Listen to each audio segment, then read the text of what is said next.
J'ai des avis assez tranchés comme tu as pu le voir sur beaucoup de choses. J'aime bien être clair et je vais te parler d'un sujet dont on m'a interdit de parler pour ainsi dire. Surtout ne parle pas de ça, il faut pas, sur internet ne t'expose pas là-dessus, n'en parle pas. Bon bref, on va parler de politique.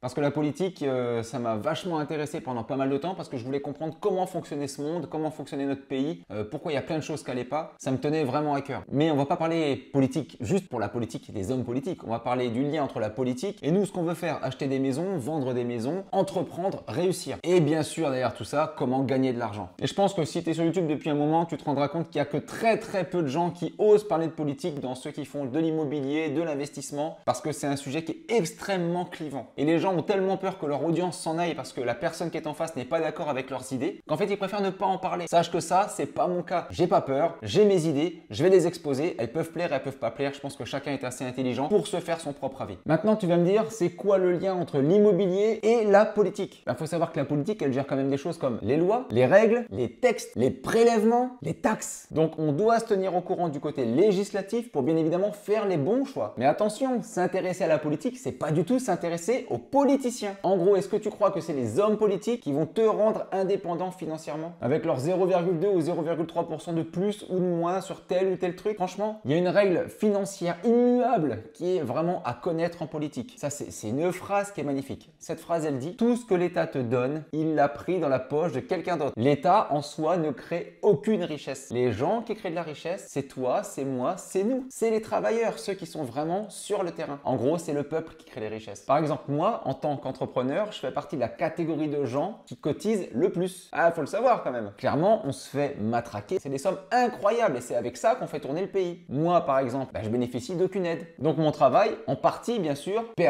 contribue à faire tourner le pays. Comme c'est certainement le cas pour toi qui regarde la vidéo en ce moment. À côté de nous, les hommes politiques sont des improductifs. Ça veut dire quoi? Ça veut dire qu'en gros, ils ne produisent rien. Leur travail ne produit que des taxes. Leur travail ne produit pas de richesse. Donc c'est nous qui les payons. Eux, ils vivent grâce à nous. Leur salaire, c'est nos impôts. Où je veux en venir avec tout ça? C'est que les partis politiques, droite, gauche, milieu, écolo, je sais pas quoi là, ça te mènera nulle part en fait. Si tu es dans cette croyance que les politiques peuvent nous sauver ou nous améliorer quelque chose, pense que tu as perdu d'avance et que tu vas juste perdre ton énergie et ton temps. D'ailleurs, si tu regardes bien, tous les 5 ans, il y a un nouveau président et franchement, est-ce que tu vois un changement significatif? Est-ce que tu vois quelque chose qui a radicalement changé du jour au lendemain une fois qu'il y a eu un nouveau président? En gros, les gouvernements changent, mais il y a bien une seule chose qui ne changera jamais, c'est ça. La courbe des prélèvements, les taxes, les impôts, ça ne fait qu'augmenter. Jamais tu verras cette courbe descendre. Certes, on va t'enlever un point par ici, un point par là, mais c'est pour te le reprendre de l'autre côté 10 fois. Ça, c'est certain. Et t'as qu'à regarder toutes les courbes et toutes les statistiques, elles te montreront toujours que depuis des dizaines et des dizaines d'années, les impôts n'ont cessé d'augmenter. Et cette courbe, de toute façon, c'est immuable. Elle va toujours dans le même sens et elle finit toujours dans ton cul. Quoi qu'il arrive, tu seras toujours prélevé de plus tous les ans. Faut y faire. T'auras beau te plaindre, t'auras beau faire la grève, t'auras beau faire ce que tu veux. Tiens, un petit exemple. On a soi-disant supprimé la taxe d'habitation. La taxe d'habitation va disparaître pour les résidences principales à partir du 1er janvier 2023. Ce n'est pas forcément une très bonne nouvelle pour les propriétaires puisque certaines communes ont fortement augmenté la taxe foncière afin de compenser la disparition de la taxe d'habitation. Et tu regarderas par exemple pour Paris l'augmentation de 52% de la taxe foncière. Si je vous dis 52% à Paris, 25% à Grenoble, je suis un propriétaire immobilier qui va payer la taxe foncière 2023. Qui fait qu'en fait on t'enlève une partie de taxe, mais en fait t'inquiète pas qu'au bout de 2 ou 3 ans ils vont rattraper leur retard et même t'augmenter ce que tu avais payé auparavant. Elle est belle celle-là. Alors, heureuse? Je me suis longtemps intéressé à la politique en pensant que les hommes politiques et les femmes politiques avaient en fait un pouvoir. Et en fait, je me suis rendu compte d'un truc. Ils ont aucun pouvoir. Ils arrivent à chaque fois dans un pays qui est endetté, surendetté. La dette ne fait qu'augmenter. On n'arrive même pas à payer simplement les intérêts de la dette. La dette étant rapportée à la croissance, si la croissance monte, la part de la dette baisse. Sauf que tous les gouvernements vont pêcher par optimisme. Et malgré de réels efforts budgétaires, la dette française va continuer de doucement augmenter, comme un poison lent, jusqu'à dépasser, début 2017, la barre fatidique des 100%. Donc il leur faut tout simplement de plus en plus d'argent. Ça, c'est une vérité immuable, t'y peux rien. Tout tourne autour de l'argent. Et quand tu vois les impôts arriver, tu le comprends très vite. Maintenant, ce qu'il faut que toi tu comprennes, c'est que l'État ne t'aidera pas pas ça, il faut bien le comprendre. Il te mettra des complexités, des formulaires, des interdictions, mais il va pas t'aider. Tout le temps que tu perds à aller regarder faire les zinzins, c'est le temps que tu n'utilises pas à créer ta propre vie. Et quand j'ai compris ça, j'ai enfin pu me libérer de tout ce temps qui me prenait, parce que c'est bien ce qui est important, c'est le temps qu'on a. Quand j'ai compris ça et que j'ai arrêté de regarder leurs conneries, j'ai enfin pu me concentrer sur ce qui était vraiment important pour moi, ma vie, la vie de mes proches et de ma famille. En gros, mon avenir et pas leur carrière. Maintenant, on en vient au plus important, au fond de cette vidéo et ce que je veux vraiment partager avec toi. Si tu veux faire un réel acte politique, si par exemple tu es écolo, plutôt que de te faire chier à aller distribuer des tracts, qui d'ailleurs à la base étaient des arbres, hein, c'était écolo.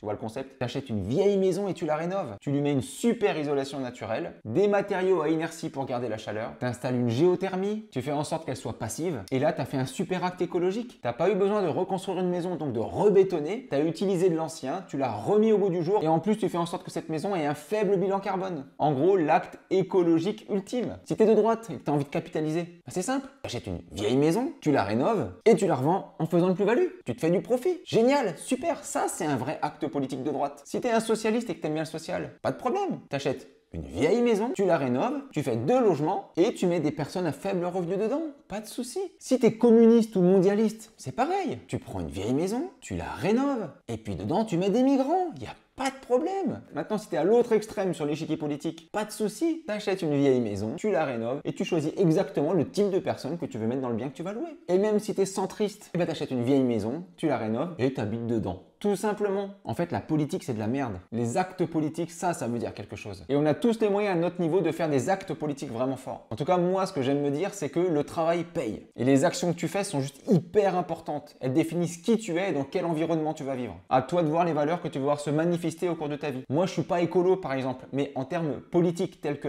le politique veut me le faire ressentir, je suis pas écolo. Par contre, dans mes actes, je suis écolo. Rénover des maisons, c'est un acte écolo de fou. Des biens qui étaient pourris, qui étaient des passoires thermiques, je les transforme en biens qui sont juste beaux, habitables, mais surtout qui sont sobres énergétiquement. Tu vois, j'arrive tout le temps dans des super lettres parce que le bien, il est propre après. Et du coup, moi, je trouve que mon travail, il est super bon pour la planète. De toute façon, les gens doivent habiter quelque part.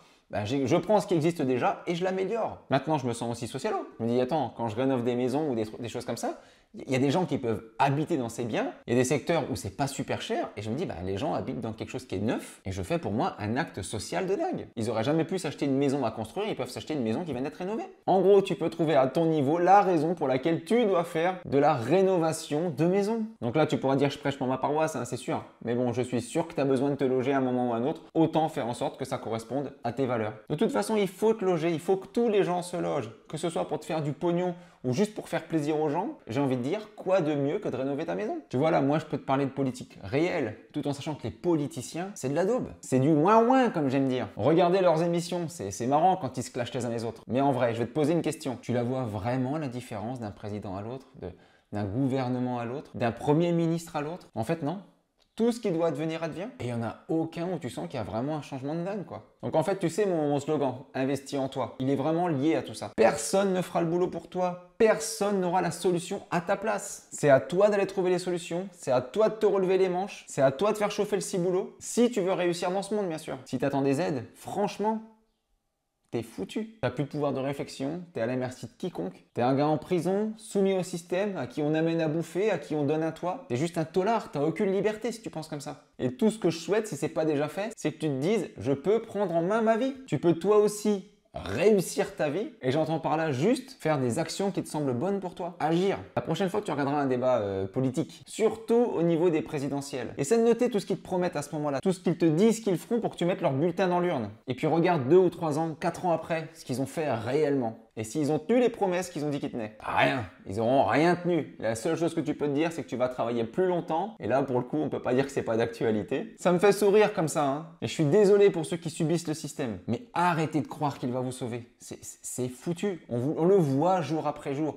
Prends ta vie en main. Si tu décides de rester au même niveau, tu auras simplement moins d'argent. Regarde un petit peu le taux d'inflation cette année. On se fait ken de je sais pas combien de pourcents tous les ans. En gros, si ton patron t'a augmenté de 2%, mais que l'inflation est de 6%, t'as juste perdu 4%. Maintenant, le truc génial, c'est qu'il y a plein d'opportunités. Je me tue à le répéter. Ceux qui veulent pas les voir, les voient pas. Ceux qui veulent bien les voir, les voient. Point final. Si moi j'en vois, Tu peux en voir. Je suis quelqu'un de normal, j'ai une tête, j'ai 2 bras, j'ai 2 jambes. Et j'entends des trucs, ouais, mais toi ci, mais toi ça, mais quoi? Mais moi quoi? Moi, je vais sur le Bon Coin, par exemple. C'est pas un site payant, c'est gratuit, c'est en accès libre, tout le monde peut y aller. Just do it. J'ai plein de messages de mecs qui ont réussi, peu importe l'âge, peu importe la condition, peu importe le salaire. Mais ils disent tous la même chose. Avec du travail et de la persévérance, on y arrive. Avant, quand je faisais des débats en politique, ça partait toujours en clash. Avec la famille, avec les amis, peu importe. Maintenant, fais un test. Quand ça parle politique, essaie de parler d'entrepreneuriat. Et tu verras que là, ça va commencer à parler chinois. Parce que la réalité, c'est que les gens, ils ont tous un avis sur la politique. Mais quand il s'agit d'agir réellement, il n'y a plus personne. Donc le débat, il tourne court, je te le dis tout de suite. C'est bien beau de parler, c'est bien beau de dire des choses, comme un politicien d'ailleurs. Mais dans les faits, tu fais quoi? D'ailleurs, t'as qu'à regarder le parcours d'un politicien. Les mecs, ils ont rien fait de leur vie. Il n'y en a pas un qui a bossé dans le vrai monde. Ils ont juste été au crochet de l'État depuis toujours, depuis qu'ils sont sortis de l'école. Et même à l'école, t'es au crochet de l'État, puisque forcément, quand t'es à l'école, tu payes rien. C'est des improductifs au possible. Si je n'étais plus député, je redeviendrais conseiller référendaire à la Cour des comptes.